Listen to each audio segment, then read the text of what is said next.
Hello everyone, welcome back to Khushi's cafe. Hope you all are doing well.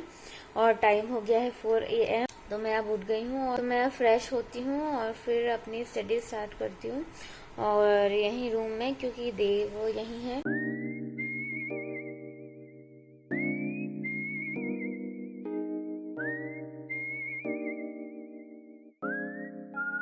Hello दोस्तों, तो बता दूं मैं आपको, मेरे साथ बहुत बड़ी चोट हो गई थी।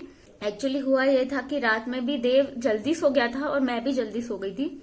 लेकिन वो जल्दी सोया तो वो बार बार रात में उठता रहा, और ये भी नहीं थे, ये होते हैं तो इनके सहारे से सोता रहता है, इतना ज्यादा हल्ला नहीं मचाता है। तो मैं बेसिकली कल हॉल में सोई थी। तो फिर मैं अब 2-3 बार ये जागा, तो मैं इसको लेके फिर वापस बेडरूम में गई।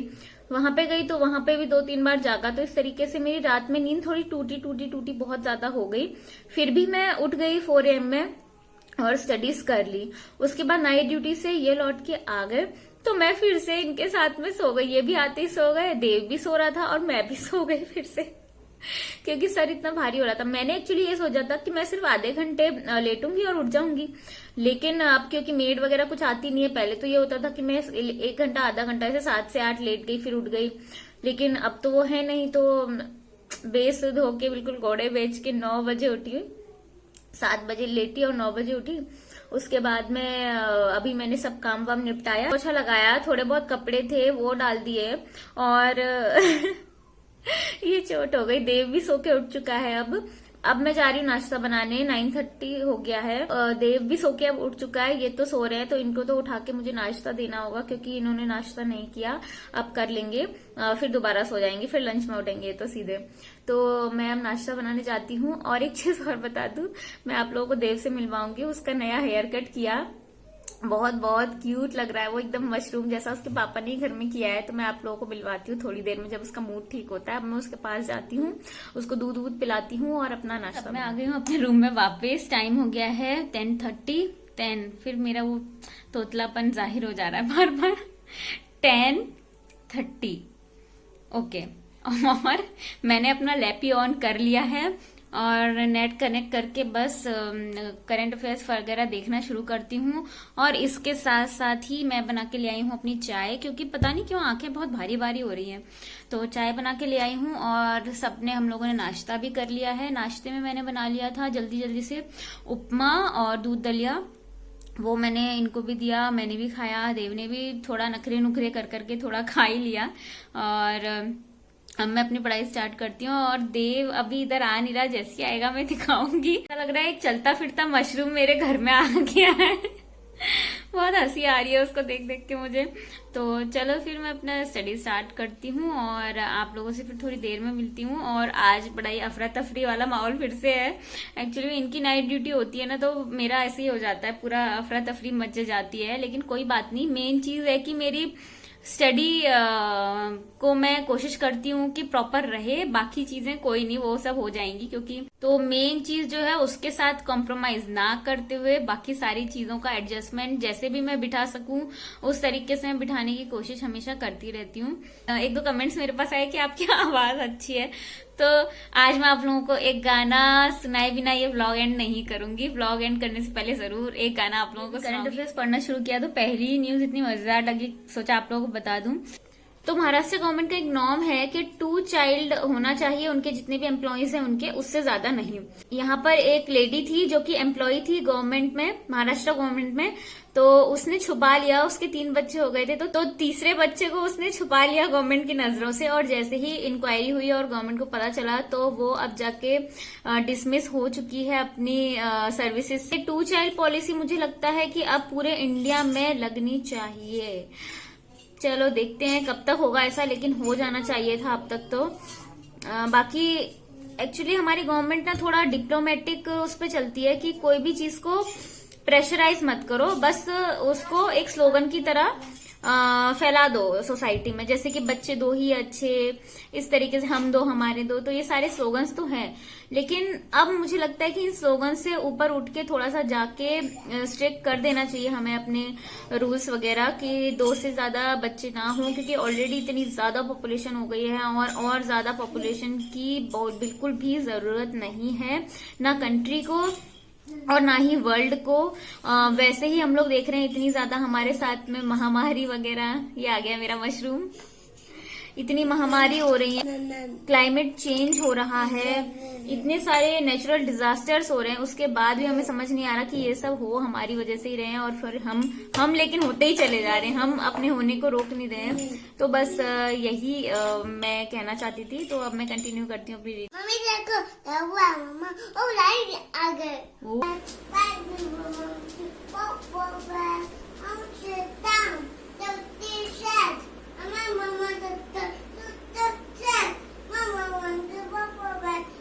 टाइम हो गया है 1 PM। मैं जा रही हूँ लंच बनाने और देव भी आराम से खेलता रहा इतनी देर, बिल्कुल भी परेशान नहीं किया। मैंने भी अपने करंट अफेयर्स वगैरह जो भी आर्टिकल रीड करने थे, जो भी अच्छा मुझे पढ़ना था इंटरनेट से, वो सब मैंने कर लिया।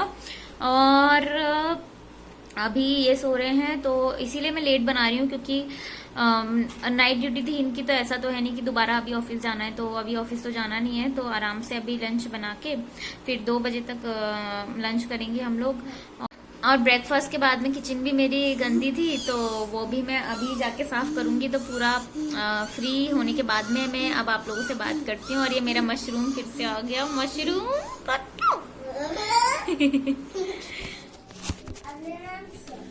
दोस्तों, कोविड की वजह से फिर से एक पर्सन की डेथ हो गई है, जो कि थे आज तक के एंकर रोहित सरदाना। बहुत सालों से हम लोग उन्हें देखते और सुनते हुए आ रहे थे जर्नलिज्म की इस दुनिया में, और एकदम से वो नहीं रहे। और बहुत यंग थे, जाने की कोई उम्र तो नहीं थी ये, लेकिन जैसे कि हम सबको पता है कि कोविड आजकल सब जगह फैला हुआ है, तो वो कभी भी किसी को ले जाले कुछ कहा नहीं जा सकता।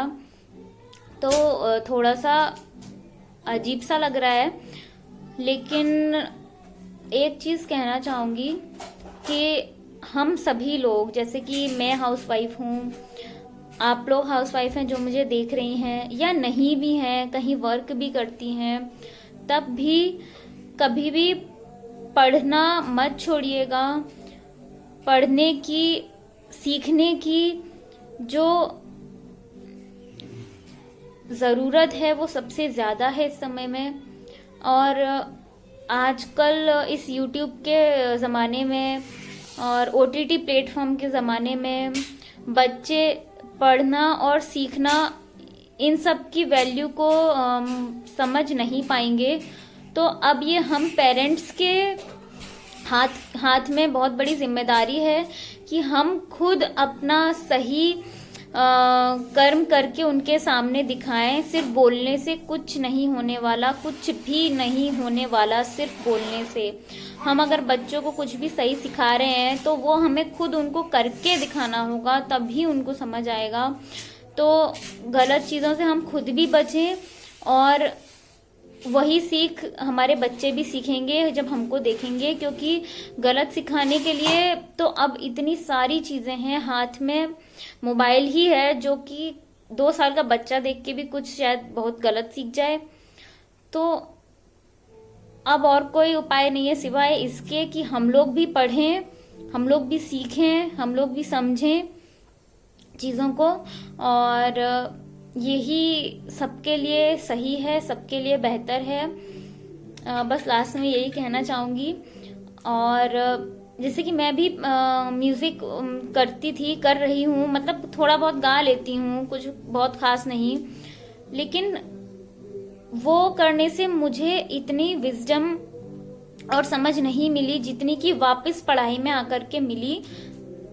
इसीलिए मैं पढ़ाई को इतनी ज्यादा इम्पोर्टेंस और वैल्यू दे रही हूँ, और उससे ऊंचा कुछ हो नहीं सकता, ये भी मैं कहना चाहूंगी, जो मैंने फील किया है। तो प्लीज कोई भी अपनी पढ़ाई बंद मत करना, धीरे धीरे एडजस्टमेंट करो। यही तो लाइफ है, यही करने आए हैं हम लोग, सीखने आए हैं। तो पीछे मत हटना कभी भी, पढ़ो। कुछ बनना ना बनना तो ठीक है, एक वजह हो सकती है पढ़ने की, लेकिन पढ़ने की एक वजह मैं आप लोगों को दे देती हूँ कि आपको दुनिया का पता चलेगा, जमाने की, दुनिया की नॉलेज मिलेगी। आजकल के जो टाइम में जो भी चल रहा है उसका पता चलता रहेगा हमेशा ही, अगर आप पढ़ते रहोगे तो। और अगर कोई आप लोग में से कुछ अचीव कर भी लेता है उसके बाद भी पढ़ाई को मत रोकिएगा, फिर किसी भी तरीके की चीज को पढ़िए, अपने धर्म ग्रंथों को पढ़िए आप लोग, या फिर अच्छी किताबें और जो भी हैं उनको पढ़ सकते हैं। और जो आजकल के न्यूज जो है, जो भी चल रहे हैं, उनको तो हमेशा ही पढ़ते रहिए, क्योंकि वो बच्चों के लिए बहुत जरूरी है। क्योंकि आपको पता नहीं रहेगा कि आजकल के जमाने में क्या चल रहा है, तो आप बच्चों को सीख नहीं दे पाओगे। इसीलिए हमें भी अपडेट रहना और नई नई चीजें सीखते रहना बहुत जरूरी है। तो सीखते रहने की टेंडेंसी पढ़ाई से हमें मिलती है, और किसी भी तरीके की वो पढ़ाई हो सकती है। मैं यही नहीं कह रही कि यूपीएससी को ही पढ़ो या किसी एग्जाम देने के पर्पज से ही पढ़ो, बस सीखने को अपनी प्राइम वैल्यू बनाओ। वो हम अपनी वैल्यू बनाएंगे तभी हम बच्चों को भी वो वैल्यू दे पाएंगे। क्योंकि अब मैं बच्चों की बात ना करूं तो ये शायद बहुत बड़ी गलती होगी मेरी, क्योंकि मैं एक माँ बन चुकी हूँ और जो मुझे देख रहे हैं वो लोग भी माँ हैं। तो आप लोग सीखना रोक दोगे तो आपके बच्चे भी आगे नहीं बढ़ पाएंगे, क्योंकि आजकल के टाइम में वैसे ही भटकने के लिए, मन को भटकाने के लिए बहुत सारी चीजें हो गई हैं। सो इसी नोट पे मैं इस वीडियो को एंड करती हूँ। और मैं पढ़ने बैठ रही हूँ, भले ही दुनिया में कुछ भी हो रहा है लेकिन हमें आगे बढ़ना नहीं रोकना है अपना। तो मैं अब अपनी स्टडी करने जा रही हूँ। देव के पापा खाना खा के फिर से रेस्ट कर रहे हैं, क्योंकि वो नाइट ड्यूटी में थे। देव नहीं सोया दिन में, यहाँ मेरे साथ ही खेल रहा है। तो चलो मैं इस व्लॉग को अब यहीं एंड करती हूँ। आई होप कि आप लोग मेरी बात को समझ पा रहे हैं जो मैं फील कर रही हूँ। और चैनल को सब्सक्राइब कर लो, इसीलिए कहती हूँ ताकि हम सब आगे बढ़ें, ये कम्युनिटी आगे बढ़े, लोगों को समझ में आए ये बातें। जो आप लोग पढ़ने से डर रहे हो, एडजस्टमेंट करने से डर रहे हो, ये ना हो आगे चल के किसी के भी साथ में।